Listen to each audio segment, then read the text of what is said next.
ওং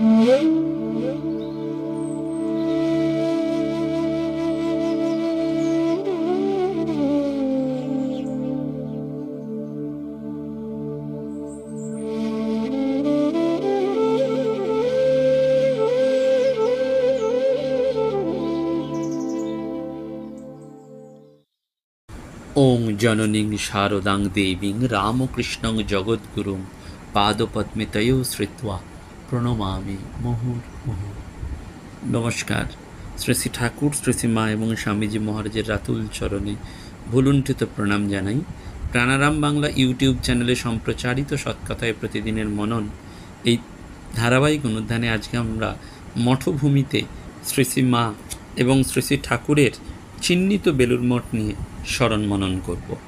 এবং এই প্রসঙ্গে জানিয়ে রাখা ভালো, আগামী 31শে মে ঝামাপুকুর শ্রী শ্রী রামকৃষ্ণ সংঘে পরম পূজ্যপাদ শ্রীমৎ স্বামী গহনানন্দজি মহারাজের স্মারক বক্তৃতা অনুষ্ঠান হবে।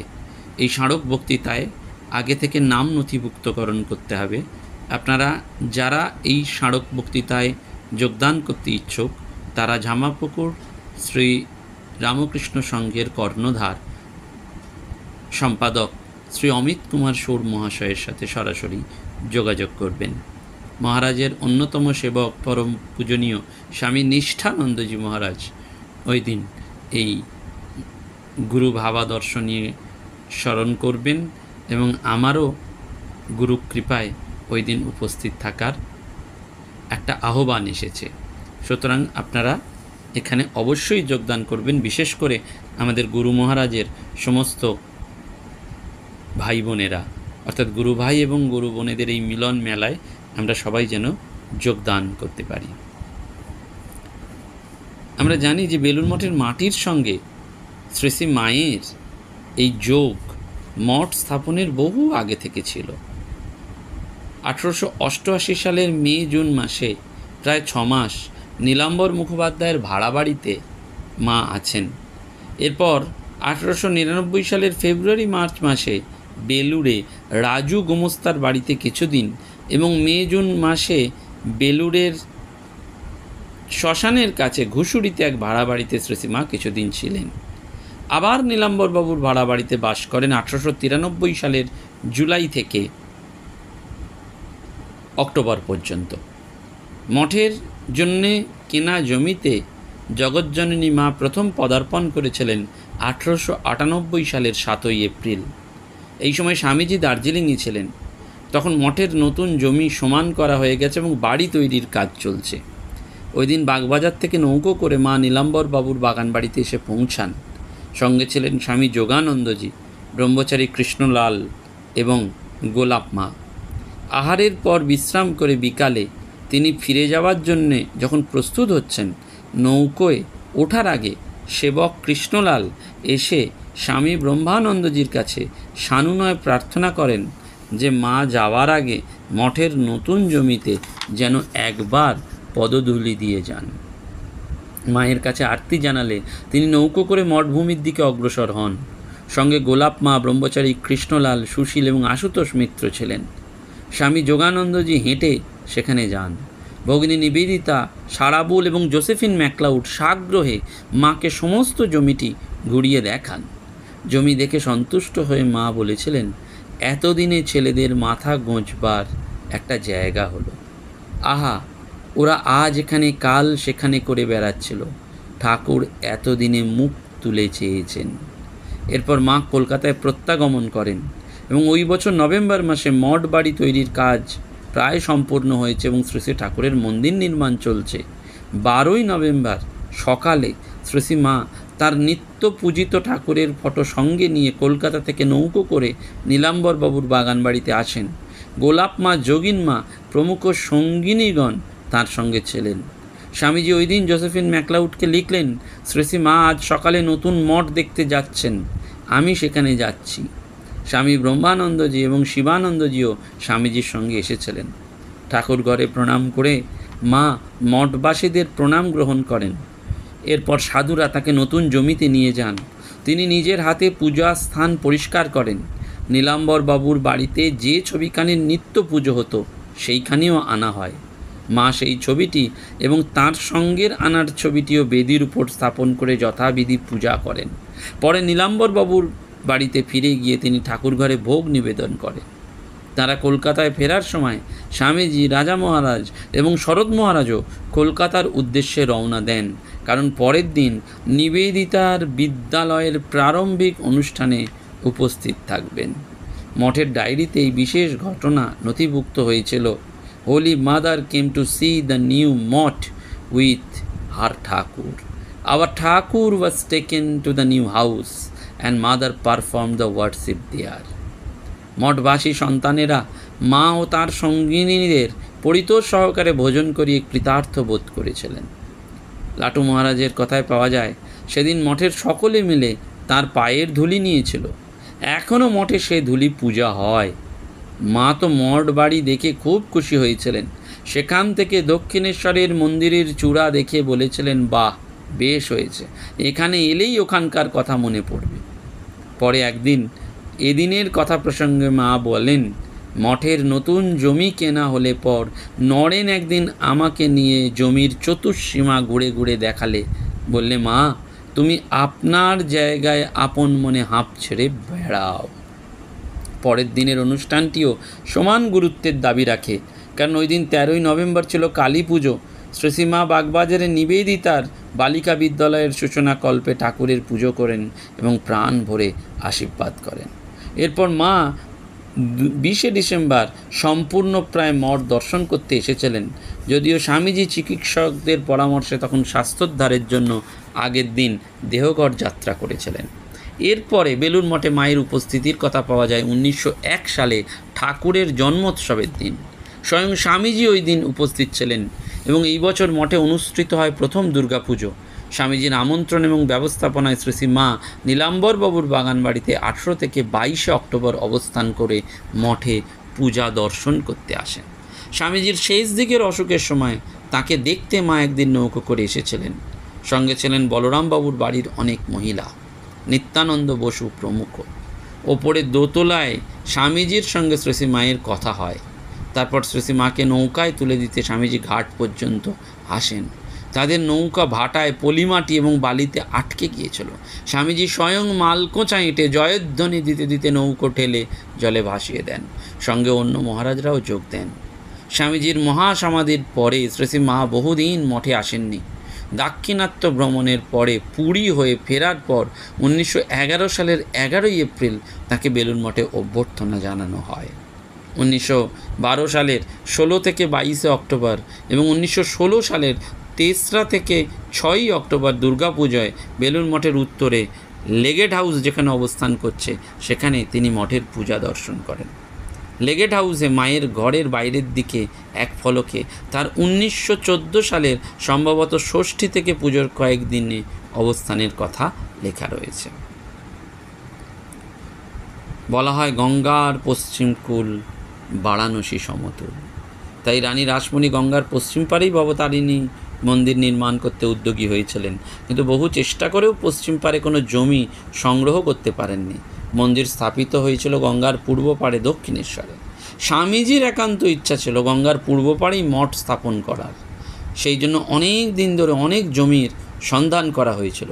এমনকি তিনি গঙ্গার পশ্চিম তীরেও বেলুড়ের জমি খোঁজ পাওয়ার পরও তা ছেড়ে কলকাতার জমির কেনার কথা ভেবেছিলেন, কিন্তু অবশেষে বেলুড়েই মঠ স্থাপিত হলো। এই জমির সন্ধান বা মঠ স্থাপনের অনেক আগের ঘটনা পর্যালোচনা করলে মনে হয় যে এটি কেবলমাত্র নিছক একটা মঠ স্থাপন ঘটনা নয়, ভবিষ্যৎ মঠের জায়গা শ্রী ঠাকুর যেন নিজেই ঠিক করে রেখেছিলেন। যেমন স্বামীজি এই মঠের জমি কেনার অনেক আগে শ্রীসীমা একবার ঘুষুরি থেকে মাঝ গঙ্গা দিয়ে দক্ষিণেশ্বরে যাওয়ার সময় দেখেন যে ঠাকুর আদুর গায়ে ওই জমিতে বেড়াচ্ছেন। তখন ওই জমির এক পাশে কয়েকটা কলা গাছ ছিল। ঠাকুরকে ওইভাবে ওখানে বেড়াতে দেখে মা অবাক হয়ে ভাবছিলেন, তাই তো, ঠাকুর এখানে কেন এলেন? তিনি ওই দর্শনের কথা তখনও কাউকে বলেননি। পরে স্বামীজি ওই জমিটি মঠের জন্য কেনার পর শ্রী মা, যোগিন মা প্রভৃতি স্ত্রী ভক্তদের কাছে তার দর্শনের কথা প্রসঙ্গে বলেছিলেন, ঠাকুরের ইচ্ছাতেই ওই জমিটি হলো। তিনি মঠের জন্য এই স্থানটি নির্বাচন করেছিলেন। এই ঘটনা প্রসঙ্গে অন্য এক সময় শ্রীশ্রীমা বলেছিলেন যে আমি কিন্তু বরাবরই দেখতুম ঠাকুর যেন গঙ্গার ওপার ওই জায়গাটিতে যেখানে এখন মঠ, কলাবাগান টাগান, তার মধ্যে ঘর, সেখানে বাস করছেন। স্বামী যোগানন্দজির কথায় রয়েছে নরেন মঠ, স্বামী যোগানন্দজির স্মৃতিকথাতেও পাওয়া যাচ্ছে যে নরেন মঠ করার জন্য যে জমি কিনেছে ওই জমিতে তার পায়ের ধুলো পড়েছে। নেপালের রাজার কাঠগোলা ওইখানে ছিল। কাপ্তেন সঙ্গে তিনি একদিন ওখানে বেড়াতে যান। কথামৃতেও পাওয়া যাচ্ছে যে শ্রী শ্রী ঠাকুর কাপ্তেন বিশ্বনাথ উপাধ্যায়ের অনুরোধে বেলুড়ে নেপালের কাঠের গুদামে একবার এসেছিলেন। তখন কাপ্তেনের এই কাঠের গুদাম ও গদি পুরানো মঠবাড়ি বলে পরিচিত বাড়িটির সংলগ্ন উত্তরের একতলা অংশে ছিল। মঠের প্রাচীন সন্ন্যাসীবৃন্দ মাস্টারমশাইয়ের কাছে এই কথা শুনেছিলেন। ঠাকুরের আগমনকাল মোটামুটি অনুমান করা যায় 1875 থেকে 1882 সালের মধ্যে, কেননা বিশ্বনাথ উপাধ্যায় ঠাকুরের কাছে আসেন 1875 সালে এবং শ্রীমও আসেন 1882-তে। এবং এই প্রসঙ্গে স্মরণ রাখতে হয় যে মঠ যখন বরানগরে, স্বামীজি একদিন বরানগর খেয়াঘাটে দাঁড়িয়ে উপস্থিত তার গুরুভাইদের বলেছিলেন, something tales me that our permanent Math will be in the neighbourhood across the river. অর্থাৎ ভাবি মঠের অবস্থান সম্পর্কে এ যেন স্বামী বিবেকানন্দের অন্তরাত্মা শ্রীরামকৃষ্ণেরই ইঙ্গিত। 1898 সালের 9 ডিসেম্বর শুক্রবার নতুন মঠে ঠাকুরের বিশেষ পূজা হয়। স্বামীজি আগের দিন কলকাতা থেকে মঠে এসে রাত্রিবাস করেছিলেন। ব্রহ্মচারী হরিপদ, পরে স্বামী বোধানন্দ কলকাতায় গিয়ে ঠাকুর পুজোর জন্য কিছু জিনিসপত্র কিনে আনেন এবং ওই দিনে কলকাতা থেকে স্বামী তুরীয়ানন্দজি, স্বামী সদানন্দ ও স্বামী বিরজানন্দ এসেছিলেন। উপস্থিত ছিলেন প্রিয়নাথ মুখোপাধ্যায়, শ্রী ও Shrimati Bull, Sara Bull, Shrimati Mill, Josephine MacLeod. সেদিনের অনুষ্ঠান সম্পর্কে মঠ ডায়েরিতে লেখা আছে, Thakur was taken to the new Math and the new Math was consecrated. Swamiji এদিন মন্দিরের দোতলায় আত্মারামকে স্থাপন করেছিলেন। এদিন থেকেই নতুন মন্দিরে শ্রী শ্রী ঠাকুরের নিত্য পুজো শুরু হয়। নবনির্মিত ঠাকুরঘরে পশ্চিম দেওয়াল ঘেঁষেছিল শ্বেতপাথরের বেদি। সেই দেওয়ালে সুন্দর পঙ্খের কাজ ছিল। বেদির ওপরে চাঁদোয়া এবং কাঠের সিংহাসনের উপর ছিলেন ঠাকুরের পট। ঠাকুরের ব্যবহৃত সোনার কবচ বেদির ওপরে একটা কৌটোর মধ্যে রাখা থাকত। বেদির মধ্যে ছিল আত্মারামের কৌটো, যা বিশেষ বিশেষ দিনে বের করে পুজো করা হতো। স্বামীজি এবং ব্রহ্মানন্দজি 11 ডিসেম্বর নতুন মঠে বসে প্রসাদ গ্রহণ করেছিলেন, সেখানে রাত্রিবাস করেছিলেন। পুনরায় নতুন মঠে রাত্রিবাস করেন 16 এবং 17 ডিসেম্বর। চিকিৎসকদের পরামর্শে 19 ডিসেম্বর স্বামীজি দেওঘর যান। অবশেষে 1899 সালের 2 জানুয়ারি মঠ নীলাম্বরবাবুর বাগান বাড়ি থেকে বর্তমান জায়গায় স্থায়ীভাবে স্থানান্তরিত হয় এবং স্বামীজি অসুস্থ শরীর নিয়ে 22 জানুয়ারি দেওঘর থেকে কলকাতায় ফেরেন। বলরাম ভবনে থেকে চিকিৎসায় সুস্থ হয়ে তিনি বেলুড় মঠে উপস্থিত হন 23 ফেব্রুয়ারি। নিজস্ব জমিতে স্থায়ীভাবে মঠ স্থাপনের পর এটাই ছিল স্বামীজির প্রথম পদার্পণ। স্বামী অখণ্ডানন্দজি একটি চিঠিতে লিখছেন, শ্রী শ্রী ঠাকুর জাজ্জল্যমানভাবে মঠে বিরাজ রহিয়াছেন। তিনি নিজ মুখে স্বামীজিকে বলিয়াছিলেন, তুই আমাকে মাথায় করে যেখানে নিয়ে গিয়ে রাখবি আমি সেখানেই থাকব। বেলুড় মঠ প্রতিষ্ঠার সময় স্বামীজি নিজে মুখে এই বলে আত্মারামের কৌটো মাথায় করে এনে শ্রী শ্রী ঠাকুর ঘরে উহা প্রতিষ্ঠা করেছিলেন। এবং স্বামী শুদ্ধানন্দজি সেই সময় স্মৃতি উপহার দিয়ে বলছেন যে স্বামীজি ঠাকুরকে প্রতিষ্ঠা করার পর স্বামীজি বলছেন, কারণ শুদ্ধানন্দজি ঠাকুরঘরের বাইরে থেকে এটি শুনছেন, যে প্রতিষ্ঠা করার পর স্বামীজি বলছেন, ঠাকুর তুমি বলেছ আমি যেখানে তোমাকে রাখবো তুমি সেখানে থাকবে, বলো তুমি এখানে থাকবে কি না। উত্তর এসেছিল, হ্যাঁ থাকবো। স্বামীজি বলেন, বলো তুমি এখান থেকে জগতের কল্যাণ করবে কি না। ঠাকুর উত্তর দিলেন, হ্যাঁ। স্বামীজি বললেন, তুমি এ স্থান ছেড়ে চলে যাবে না। উত্তর এলো, না। তখন স্বামীজি বললেন, আমি জগতের কল্যাণের জন্যই মঠ স্থাপন করলাম। সেদিন স্বামীজি সারা রাত ঠাকুর ঘরে ছিলেন।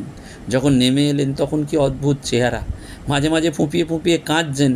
1 ঘন্টা ধরে তিনি গান গাইলেন, মা তং হি তারা, এবং শোনা যায় যেই মঠ স্থাপনের কিছুদিন পর নিত্যদিনের মতন একদিন ঠাকুর ঘরে আত্মারামের কৌটোয় প্রণাম এবং স্পর্শ করে বেরিয়ে আসার সময় স্বামীজির হঠাৎ মনে হলো, সত্যিই কি এতে আত্মারাম ঠাকুরের আবেশ রয়েছে?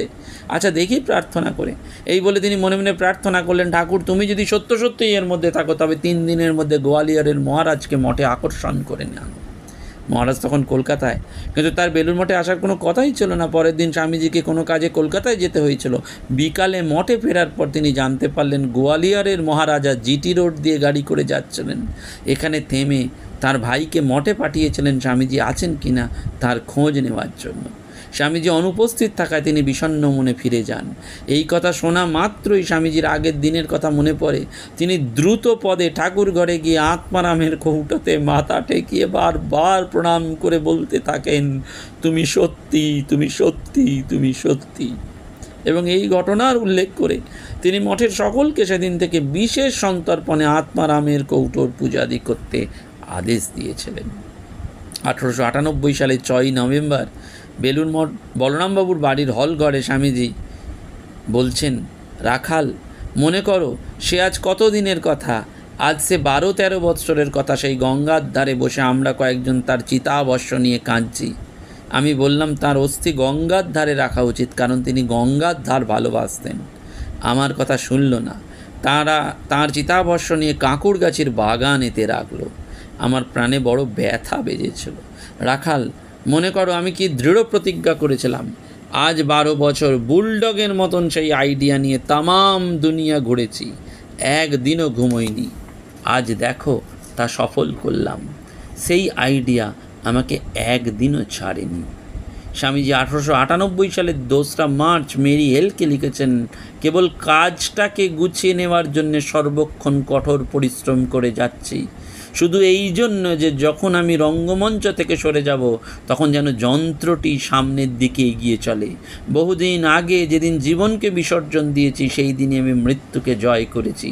আমার একমাত্র দুশ্চিন্তা হলো কাজ, এমনকি তাও প্রভুকে সমর্পণ করে দিচ্ছি, তিনিই সবচেয়ে ভালো জানেন। এবং পরবর্তীকালে ফরাসি দার্শনিক জুল বোয়া 1901 সালের 17 ফেব্রুয়ারি শিবরাত্রির দিন মঠে এসেছিলেন। মঠের প্রবেশদ্বারে স্বামীজি তাকে প্রথমেই বলেছিলেন, বন্ধু আমি মুক্ত, নতুন করে আবার আমি মুক্তি আস্বাদন করছি। আমি সর্বস্ব দিয়ে দিয়েছি, অর্থের ভার আমার কাছে শৃঙ্খল হয়ে উঠেছিল। এখন আমি জগতের দরিদ্রতম দেশের দরিদ্রতম ব্যক্তি। তবে রামকৃষ্ণের বাড়ি তৈরি হয়েছে এবং তার আধ্যাত্ম পরিবারের সদস্যদের একটা মাথা গোঁজার ঠাঁই হয়েছে, এই যা। 1898 27 ফেব্রুয়ারি মঠের জমিতে ঠাকুরকে প্রতিষ্ঠা করার সময় স্বামীজির মনে হলো যেন এখান থেকে তাঁর ভাবের বিকাশ হয়ে চরাচর বিশ্ব ছেয়ে ফেলেছে। বেলুড় মঠে জীবনের শেষ প্রান্তে 1902 সালে স্বামীজি একদিন বলেছিলেন, এখন যে মঠে খাট বিছানা খাওয়া দাওয়ার সচ্ছল বন্দোবস্ত করেছি তার কারণ আমি যতটা সইতে পেরেছি তত কি আর এখন যারা সন্ন্যাসী হতে আসছে তারা পারবে? আমরা ঠাকুরের জীবন দেখেছি, তাই দুঃখ কষ্ট বড় একটা গ্রাহ্যের ভেতর আনতুম না। এখনকার ছেলেরা তত কঠোর হতে পারবে না, তাই একটু থাকবার জায়গা ও এক মুঠো অন্নের বন্দোবস্ত করা। মোটা ভাত মোটা কাপড় পেলে ছেলেগুলো সাধন ভজনে মন দেবে এবং জীবহিতকল্পে জীবনপাত করতে শিখবে। রামকৃষ্ণ মঠ এবং মিশন আজও কালের অপ্রতিরোধ্য গতিতে সেই জীবহিতকল্পে নিয়োজিত। সেখানকার সন্ন্যাসীরা এক মন এক তনুতে জয় শ্রী গুরু মহারাজ কি জয়, শ্রীরামকৃষ্ণার্পণমস্তু সংকল্পে সমস্ত কিছু ত্যাগ করে আত্মনমোক্ষার্থং জগদ্ধিতায় চ বলি প্রদত্ত। নমস্কার, ধন্যবাদ। প্রাণারাম প্রাণারাম প্রাণারাম প্রাণারাম প্রাণারাম প্রাণারাম কি যেন লুকানো নামে তাই মিষ্ট এত তব নাম প্রাণারাম প্রাণারাম।